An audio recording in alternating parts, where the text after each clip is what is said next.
কোরআনের একটি বৈশিষ্ট্য হলো যে এটা রায় দেয়। আচ্ছা, কার মূলত রায় দেবার অধিকার আছে? তারই আছে যার কর্তৃত্বও আছে। আর যদি কারো কর্তৃত্ব থাকে আর সে রায়ও দেয়, তবুও কখনো কখনো, যেমন জাজ জুডি, আমি জাজ জুডি খুব দেখতাম মায়ের সাথে, জাজ জুডি কোনো রায় দিতেন, এই ছেলে চুপ থাকো তুমি, তাই না, এভাবেই বলে, অনেক মজা লাগতো। এই তুমি $500 ফাইন দেবে, এখন যাও এখান থেকে, এমনই হতো সব সময়। এরপর বাইরে ইন্টারভিউগুলো মজা পেতাম, ভালো লাগতো, বিশেষ করে যে হেরে যেত তার। কারণ যে জিতত সে তো বেশি কিছু বলতো না, হ্যাঁ আমি $500 পেয়েছি, এটুকুই বলতো তারা। কিন্তু যেই লোক হারতো তিনি তো খুবই খারাপ, বিশ্বাস হচ্ছে না তিনি এমনটা করলেন, এভাবে রায় তিনি কিভাবে দিতে পারেন, তাই না? অন্যভাবে বললে তার রায়তে কর্তৃত্ব ছিল, কিন্তু কি ছিল না, সেখানে পূর্ণ সম্মান ছিল না। আল্লাহ আজ্জা জাল্লা বলেন, এই কোরআন রায়তে পূর্ণ, আর সেই রায়গুলো কঠিনভাবে নিতে হবে, কারণ তা কর্তৃত্বশীল সত্তার কাছ থেকে এসেছে, তাই এটা সম্মানেরও যোগ্য। এটাই আল আজিজ শব্দের মধ্যে চলে এসেছে। এভাবে কিন্তু এটা আবার আল কুরআনিল হাকিমের দিকেও ফিরে যাচ্ছে। এখন তাহলে প্রশ্নটির উত্তর এলো, এই বাণী কার পক্ষ থেকে এসেছে? এটাই সব রায় নিয়ে বলছে বানিয়ালিকুল হুকুম, সাথে অন্য অনেক কিছুই বলছে। তানজিল, এই শব্দ তানজিলের মানে কি? এর মানে হলো যা উপর থেকে আসে। অন্যভাবে বললে, এই প্রশ্নের উত্তর দিই আগে, তার শিক্ষককে কে তাকে পাঠিয়েছে? কোরআনের এই প্রজ্ঞা থেকে এসেছে? এই সবই উপর থেকে এসেছে। এর মানে হলো তোমরা এত বাম হাত ঢুকাতে পারবে না। এর মানে হলো এটা এমন জিনিস যা কোনো মানুষের পক্ষেই রচনা করা সম্ভব নয়। এটা উত্তর দক্ষিণ পূর্ব পশ্চিম দিক থেকে আসেনি, ভিন্ন কোনো গ্রাম থেকেও আসেনি, কোনো বিদ্বান ব্যক্তি থেকে আসেনি, কোনো ইউনিভার্সিটি থেকেও আসেনি, এটা উপর থেকে এসেছে। দেখুন, উচ্চশিক্ষা অর্জন করতে আমরা কোথায় যাই? আমরা জ্ঞান অর্জন করতে পূর্ব পশ্চিম উত্তর দক্ষিণে যাই, এখানে সেখানে যাই শিক্ষা নিতে, কিন্তু জ্ঞান অর্জন করতে উপরে তো আর যেতে পারি না। কিন্তু এই মানুষের দীক্ষা তো দেখি উপর থেকে আসছে, অর্থাৎ এতে তোমরা বা হাত ঢুকাতে পারবে না, এটা তোমাদের নাগালের বাইরে। এটা কিন্তু আবার প্রমাণ দিচ্ছে যে প্রজ্ঞায় কোরআন অতিরিক্ত নিখুঁত, কারণ তা উপর থেকে এসেছে। গাঁথনি খুবই ভালো, এমন গাঁথনি শুধুমাত্র সম্ভব উপর থেকে আসলেই। আর এর রায়গুলোও এমন যে শুধুমাত্র উপরওয়ালা থেকেই আসতে পারে, এজন্যই তানজিল শব্দটি। কিন্তু এরপর আল্লাহর যেই নামটি এলো, তানজিল আল আজিজ আর রহিম, এখানে রহিম মানে কি আপনারা জানেন? এর মানে কি? দয়াময়, যিনি ভালোবাসেন, যিনি যত্ন করেন, যিনি সব সময় ভালোবাসেন, সব সময় খেয়াল রাখেন। আর রহিম, এখানে আর রহিম শব্দটি কি করছে? আল আজিজ শব্দের কারণ বুঝতে পারছি এখানে, কিন্তু রহিম শব্দটি কি করছে এখানে? এই বাণী কার কাছে এসেছে? নবী সাল্লাল্লাহু আলাইহি সাল্লাম। তিনি কেন? অন্য কেউ নয় কেন? স্বয়ং কোরআন আমাদের বলছে, ওয়ামা আরসালনাকা ইল্লা রাহমাতাল লিল আলামিন, তোমাকে আমি সৃষ্টির প্রতি রহমা ব্যতীত পাঠাইনি। নবীজি সাল্লাল্লাহু আলাইহি সাল্লাম হলেন সমস্ত মানুষের চাইতেও বেশি দয়াশীল। তাই এই কর্তৃত্বশীল কোরআনও সমস্ত দুনিয়ার সকল মানুষের চাইতেও দয়াশীল মানুষের মুখ হতেই নিঃসৃত হওয়া প্রয়োজন ছিল। আর এটাও আল্লাহর একটি দয়া। মানবতার প্রতি আল্লাহর রহমতই হল রাসূলুল্লাহ সাল্লাল্লাহু আলাইহি সাল্লাম। তাহলে এভাবে দেখলে কোরআন হলো আজিজের পক্ষ হতে, আর রাসূল হলো আর রহিমের পক্ষ থেকে। রাসূল সাল্লাল্লাহু আলাইহি সাল্লাম কর্তৃত্বপূর্ণ নন, তিনি কি? তিনি দয়াশীল। কোরআন হলো কর্তৃত্বপূর্ণ। দুটো একত্রে আসা প্রয়োজন ছিল, বার্তাবাহক আর খোদ বার্তা দুটোরই একসাথে আসা দরকার। এই আয়াতগুলো নিয়ে একটি কথা বলতে ভুলে গিয়েছিলাম, অন্য কিছু বলার আগে এখন বলে নেই, কারণ এই বিষয়ে এটাই শেষ কথা। আমরা কিন্তু এখনো এই সূরার প্রথম অংশেই আছি। কতগুলো অংশ আছে এখানে বলছিলাম? খুব ভালো, 6টি অংশ। আমরা এখন প্রথম অংশে। তো একটি জিনিস এখানে বলতে চাই, তা হলো আল্লাহ যখন হেদায়েত দেন, দুটো অংশ থাকে সেখানে। সেখানে থাকে বার্তা আর থাকে বার্তাবাহক। সেখানে থাকে বার্তা আর থাকে বার্তাবাহক। এখন যখন আল্লাহ বললেন ওয়াল কুরআনিল হাকিম ইন্নাকা লামিনাল মুরসালিন, তিনি বার্তাটিকে সত্য প্রতিপন্ন করলেন। মানে বার্তাটি মানুষের থেকে হতেই পারে না, বেশি নিখুঁত। তাহলে এখানে বার্তাটির বিষয়টি হলো, কিন্তু এটা তো গল্পের অর্ধেক মাত্র।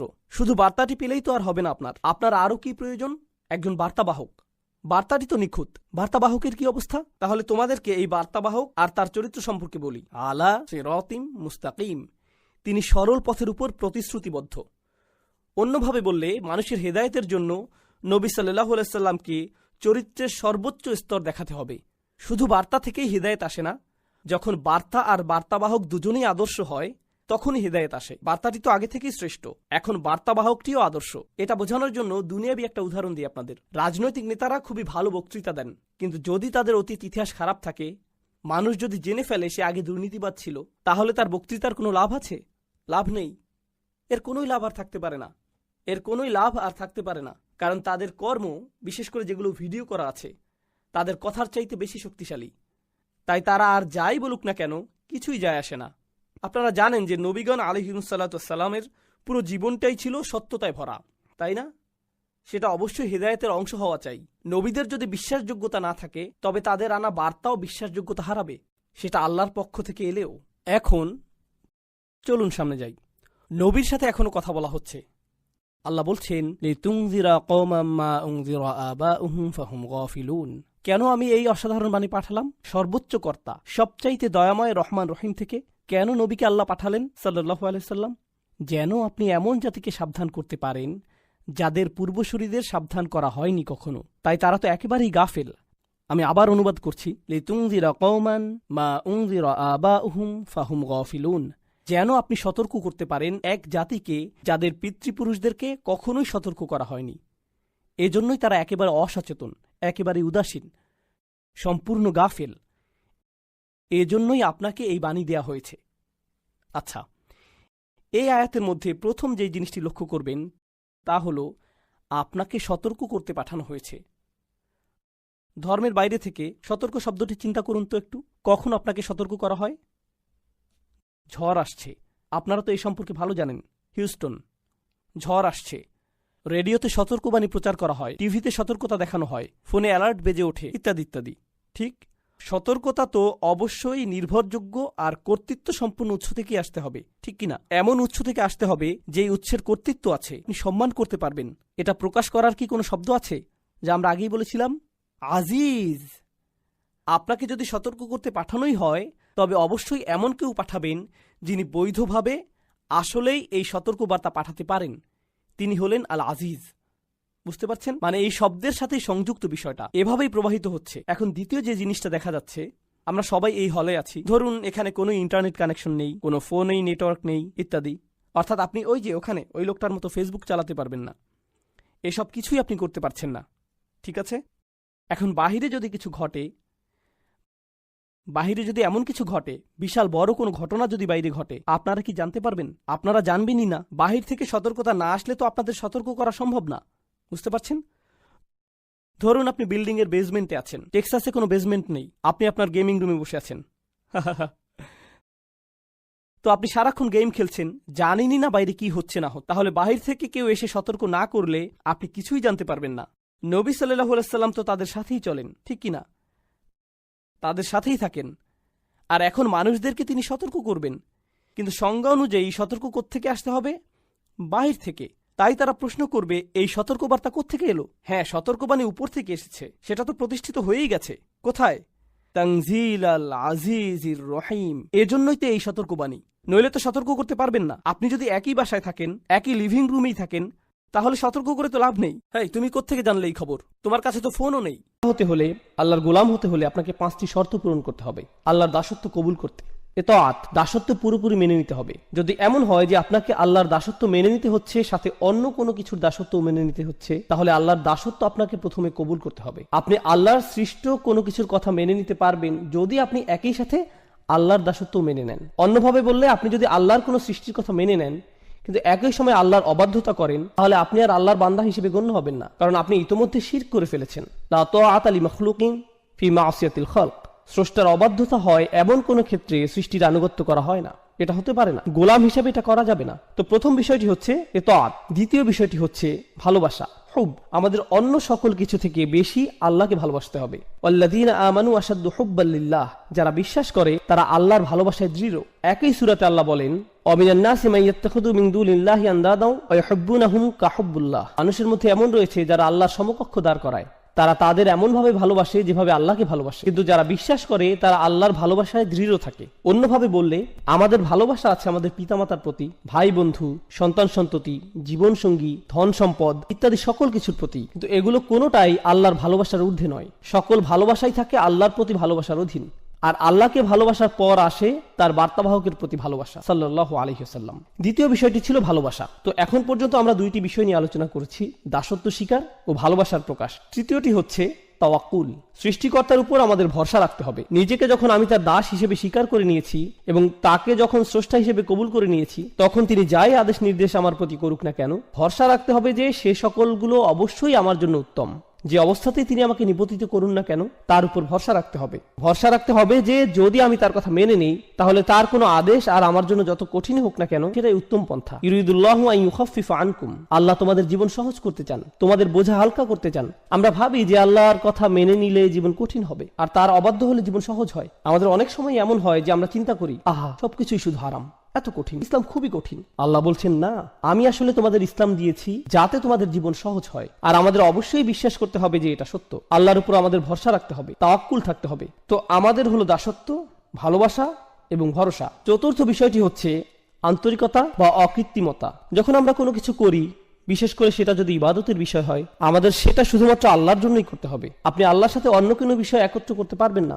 যেমন ধরুন, আপনি মসজিদে দান করবেন, যদি সাথে এমন চিন্তাও রাখেন যে একটু নামও হবে আর হ্যাঁ দানও হবে, এভাবে নিয়ত মিশ্রণ ঘটাতে পারবেন না। সেটা আলাদা যে দান করলে হয়তো আপনার কিছুটা নামও হবে, কিন্তু মনে যদি আগে থেকে খ্যাতির লোভ থাকে, তাহলে আপনার দান বৃথা। আপনার লক্ষ্য শুধুমাত্র আল্লাহর জন্য হতে হবে। আল্লাহ তার জন্য করা নিয়তে অন্য কারো অংশগ্রহণ করা পছন্দ করেন না, বিন্দু পরিমাণও না। আর তিনি আমাদের থেকে যা চান, ইন্না সলাতি ওয়া নুসুকি ওয়া মাহইয়ায়া ওয়া মামাতি লিল্লাহি রব্বিল আলামিন, এই আন্তরিকতার ব্যাপারে আগের সূরাতে আলোচনা হয়েছে। ফাসাল্লি লিরাব্বিক, তোমার রবের প্রতি আন্তরিকতার সাথে সালাত আদায় করো। আল্লাহর জন্য কোনো কিছু করার ক্ষেত্রে আমাদের নিয়তকে পরিশুদ্ধ করতে হবে।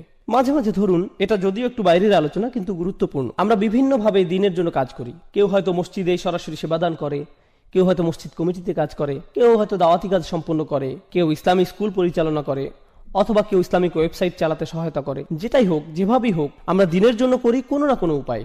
কাজের শুরুতে আমাদের নিয়ত শুধু আল্লাহর জন্যই থাকে, কিন্তু সময় পার হলে আমাদের মনে বিভিন্ন চিন্তার উদ্রেক হয়। আমরা বলি, মানুষ আমার কথাই শুনছে, আমার এখানে প্রধান হওয়া উচিত, আর আমাদের আমিত্ব বোধ জাগ্রত হয়। মানুষদের অবশ্যই আমার কাজের স্বীকৃতি দিতে হবে। এখন তো কেউ আমার প্রশংসাই করছে না, লোকজন আমার মতের মূল্যায়নই করছে না, আর এতদিন যা কিছু করেছি কিছুই আমলে নিচ্ছে না। এখন বলুন, আমাদের এই কাজ আল্লাহর জন্য নাকি মানুষের স্বীকৃতির জন্য? আর এভাবে আমাদের মনে যা ঘটে সেগুলো কেউই তেমন ভাবে লক্ষ্য করে না, অথচ সময়ের সাথে এভাবেই নিয়ত পরিবর্তিত হতে থাকে। আপনি সততার সাথে আল্লাহর জন্য শুরু করেন হয়তো, কিন্তু সময়ের সাথে আন্তরিকতায় ভাটা পড়ে। আমাদের অবশ্যই ইখলাস বজায় রাখতে হবে, সেই আন্তরিকতা ধরে রাখতে হবে। এখন সর্বশেষ ও সর্বাধিক গুরুত্বপূর্ণ বিষয়টি, যা ইবাদতের সাথে জড়িত, আমরা ইতিমধ্যে 4টি বিষয় নিয়ে আলোচনা করেছি, পঞ্চম বিষয়টি বাকি আছে। সহজ ভাষায় আমি এটাকে বলি দাসত্বের শর্ত। লক্ষ্য করবেন, যখন আপনি কোনো চাকরিতে যোগদান করেন, আপনার কোম্পানি ও আপনার মধ্যে একটা চুক্তি সম্পন্ন হয়। চুক্তিতে বলা থাকে আপনি কোম্পানির জন্য কি কি করবেন এবং কোম্পানি আপনার জন্য কি কি করবে। একইভাবে স্বামী স্ত্রীর মধ্যেও চুক্তিনামা থাকে, আমি তোমার জন্য এগুলো এগুলো করব, তুমি আমার জন্য এগুলো এগুলো করবে। চুক্তিনামা, শর্তের আদান প্রদান। একইভাবে সন্তান এবং মা বাবার মধ্যে অধিকারের বিষয় থাকে, এগুলো আমাদের অধিকার, এগুলো তোমাদের অধিকার। এখানেও আদান প্রদান হচ্ছে, পরস্পর বোঝাপড়া এখানেও দেখা যাচ্ছে। যে কোনো রাষ্ট্র বা সরকারের সাথে সেখানকার জনগণের একই ধরনের বোঝাপড়া হয়। তোমরা এই পরিমাণ কর দিবে, এই আইন কানুনগুলো মেনে চলবে, বিনিময়ে আমরা তোমাদের এই সেবা দিয়ে যাব। স্পষ্ট বিনিময়। সাধারণত এই ধরনের বিনিময়গুলো কিছু আপোষ মীমাংসা বা বোঝাপড়ার মাধ্যমে হয়, অর্থাৎ দুই পক্ষই এগিয়ে আসে, আলাপ আলোচনা করে, শেষে আপোষের মাধ্যমে সমঝোতা হয়। কিন্তু যখন আমরা আল্লাহর বান্দা, তখন এই ধরনের শর্ত বা সমঝোতা কি করে ঘটবে? এগুলো কি আলোচনা বা আপোষ মীমাংসার মাধ্যমে হবে? অবশ্যই না। সকল শর্তই আসমান থেকে আসবে, আপনাকে শুধু মেনে নিতে হবে। অর্থাৎ আপনার কোনো যোগ্যতা নেই যে আপনি নির্ধারণ করবেন আল্লাহর বান্দা হতে হলে কি কি মেনে চলবে আর কি কি মেনে চলবেন না, আল্লাহর উপাসনার জন্য কি কি করবেন আর কি কি করবেন না, আল্লাহকে মেনে চলার জন্য কি করবেন আর কি করবেন না। আপনি নিজে কখনোই নিজের জন্য এগুলো নির্ধারণ করতে পারেন না। এই ব্যাপারে সকল শর্ত, সকল কর্তৃত্ব শুধুই আল্লাহর।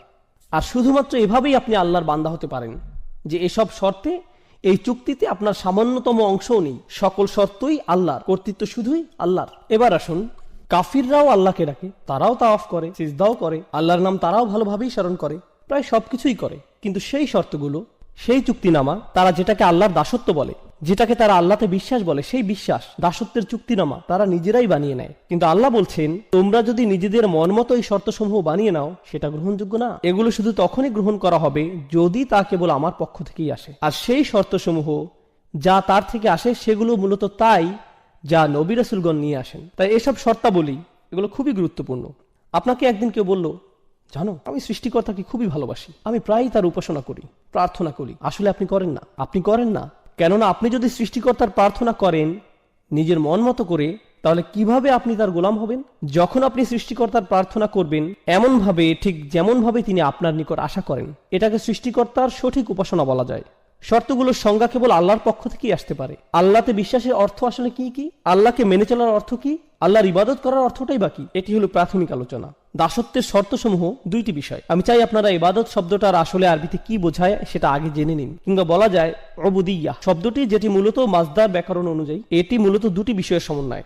এখন আমি যদি শুধুমাত্র যে কোনো একটি আপনাদের সামনে প্রকাশ করি, তাহলে মূল অর্থটি অসম্পূর্ণ থেকে যাবে। মূলত এটি ক্লাসিক্যাল আরবির সামনে ইংরেজি ভাষার একটা সীমাবদ্ধতা। ক্লাসিক্যাল আরবি ভাষা একই সময় বিভিন্ন বৈশিষ্ট্যের প্রকাশ ঘটায়। এখন আমরা যদি কোনো বিষয়ের ক্ষেত্রে পুরোপুরিভাবে অর্থের প্রকাশ না ঘটাই, বাক্যের আংশিক প্রকাশ আমাদের মনে গন্ডগোল বাঁধাতে পারে। তো দুইটি পরিভাষা যা ইবাদত শব্দটির সকল বৈশিষ্ট্য ও গুণাগুণ পরিপূর্ণরূপে প্রকাশ করে, সে দুইটি হলো প্রার্থনা ও দাসত্ব। হ্যাঁ, এই দুটির সমন্বয়, প্রার্থনা ও দাসত্ব। আমরা সাধারণত যে কোনো একটি গ্রহণ করে থাকি, কিন্তু ইংরেজিতে দুইটি সম্পূর্ণ আলাদা শব্দ, যা ক্লাসিক্যাল আরবিতে একটি শব্দে প্রকাশ পায়, ইবাদাহ এবং উবুদিয়্যাহ। তাই যখন আল্লাহ রাসূল সাল্লাল্লাহু আলাইহি ওয়াসাল্লাম বলেন লা আ'বুদু মা তা'বুদুন, এর মানে শুধুমাত্র এই না যে আমি প্রার্থনা করব না, বরং এর মানে এও দাঁড়ায় যে আমি দাসত্ব স্বীকার করব না। আমাকে তোমরা গোলাম বানাতে পারবে না। খুব সংক্ষেপে আমি আপনাদের প্রার্থনা এবং উপাসনা করা এবং দাসত্বের মধ্যকার যে পার্থক্য সেটি দেখিয়ে দিতে চাই। যখন মাগরিব আসলো, আমরা আল্লাহ তাআলাকে স্মরণ করছি, প্রার্থনা করছি। যখন এশার সালাতের সময় আসবে, আমরা আল্লাহর প্রার্থনা করব। কিন্তু এই দুই নামাজের মাঝখানে সময় আমরা কি করি?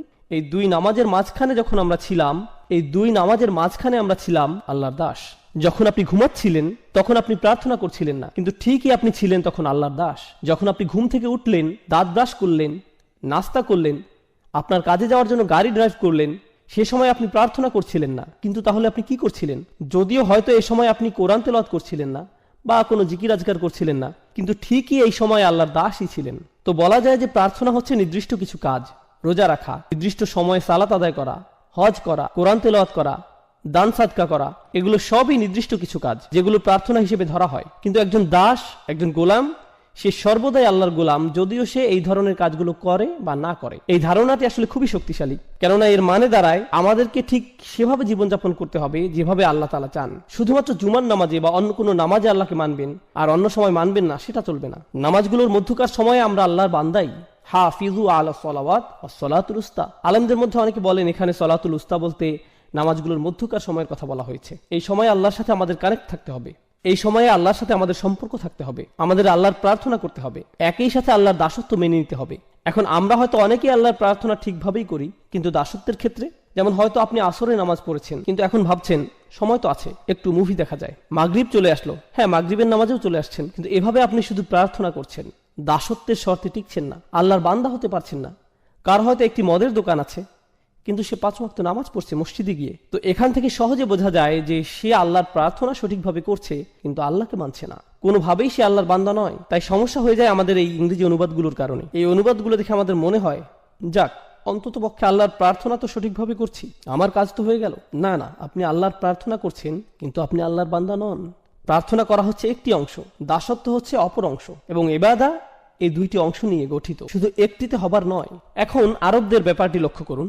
আরবদের দুটি সমস্যা ছিল। প্রথমটি হচ্ছে তারা আল্লাহর প্রার্থনায় বিমুখ ছিল, তবে এর চাইতে বড় সমস্যা, তারা আল্লাহর দাসত্ব মেনে নিতে রাজি ছিল না। এই সূরাটি এই দুইটি সমস্যা নিয়ে আলোচনা করছে। আমাদের এই সমস্যা দুটি স্পষ্টভাবে চিহ্নিত করে নিতে হবে। যখন তারা আল্লাহর সামনে মাথা নত করতে এবং অন্য সকল উপাস্য থেকে মুখ ফিরিয়ে নিতে অস্বীকার করে, তখন সেটা তাদের কোন সমস্যা? প্রার্থনাগত সমস্যা নাকি দাসত্বের সমস্যা? অবশ্যই এটি তাদের প্রার্থনাগত একটি সমস্যা। কিন্তু যখন তারা ইয়াতিমদের দূরে ঠেলে দেয়, যখন তারা নারী শিশুদের হত্যা করতে বিরত থাকে না, যখন তারা গরিব দুঃখীদের দিকে ফিরেও তাকায় না, যখন তারা ন্যায় বিচার থেকে নিজেদের দূরে সরিয়ে নেয়, যখন তারা বিনা অপরাধে মানুষ হত্যা করে, যখন তারা কৃতদাসদের উপর অমানবিক অত্যাচার করে, তখন তারা আসলে কিসের সাক্ষ্যদান করে? তারা মূলত আল্লাহর দাসত্বকে প্রত্যাখ্যান করে। আল্লাহর বান্দার ন্যায় জীবনযাপন তারা কোনো আগ্রহ দেখায় না।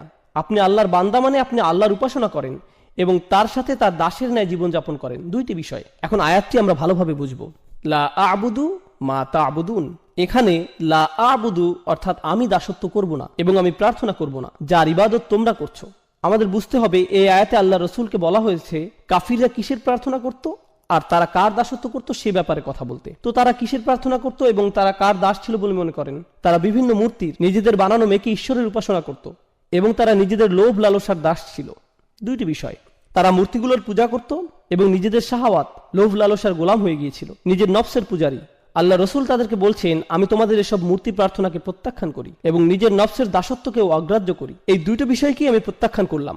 আমি কখনো এগুলো মেনে নিব না। এই কাফিরদের চিন্তা ছিল অনেক দিন ধরে এই ঝামেলা চলছে, প্রায় 1 দশক হয়ে যাচ্ছে, আর তো ভালো লাগছে না ব্যাপারটা, কিছু একটা করা উচিত। মক্কার পরিবেশও কেমন থমথমে, মুসলিম আর কাফিরদের মধ্যে এই মারামারি কাটাকাটি আর সহ্য করা যায় না, চলো কিছুটা ছাড় দিয়ে দেখি। তাদের চিন্তা ছিল যে সমাজে এখন কিছুটা শান্তি ঐক্যের প্রয়োজন, এতে করে মক্কার পরিবেশ কিছুটা শিথিল হবে, আমাদের ভবিষ্যতের জন্য ভালো হবে। লা আবুদু, বেশিরভাগ ব্যাকরণবিদের মত অনুযায়ী এই আয়াতে মুদারিতে লা শব্দটির কারণে বর্তমানের চাইতে ভবিষ্যতের কথা এখানে অধিক বোঝানো হয়েছে। অর্থাৎ রাসূলুল্লাহ বলছেন, তোমরা আশা করে কোনো লাভ নেই, আমি কখনোই তোমাদের আশা অনুযায়ী কাজ করব না। তোমরা যদি মনে করো ভবিষ্যতে তোমাদের হয়তো সুযোগ আছে, সময় গেলে পরিস্থিতি পাল্টাবে, আমি কখনোই এসবের প্রার্থনা করব না। এবং তোমরা যা কিছুর উপাসনা করছো এবং দাসত্ব মেনে নিয়েছো, সেসবের দাসত্ব আমি কখনোই কবুল করব না, এমন কখনোই হবে না। তোমাদের মাথা থেকে এই চিন্তা দূর করে ফেলতে পারো। চলুন আমরা পরের আয়াতে যাই। ওয়ালা আনতুম আবিদুনা মা আবুদ, আর হ্যাঁ, তোমরা কখনোই প্রার্থনাকারী তো ছিলে না, না তোমরা কখনো দাসত্ব স্বীকার করেছিলে। এখন আবিদুন শব্দটা একটা ইসম, অর্থাৎ এটি একটা বিশেষ্য। তার মানে এখানে বোঝানো হচ্ছে তোমরা অতীতে কখনোই এবং বর্তমানেও না আর ভবিষ্যতেও তোমরা কখনো কোনোভাবেই আমি যে সৃষ্টিকর্তার উপাসনা করি তার উপাসনা করবে, বা যে সৃষ্টিকর্তার দাসত্ব আমি করি তার দাসত্ব মেনে নিবে। এটা অতীতে আগে কখনোই হয়নি এবং ভবিষ্যতেও কখনো হওয়ার কোনো সুযোগ নেই। তার মানে বোঝা যাচ্ছে যে এটা শতভাগ নিশ্চিত তারা চিরন্তনভাবে এই কুফুরির উপর বিদ্যমান।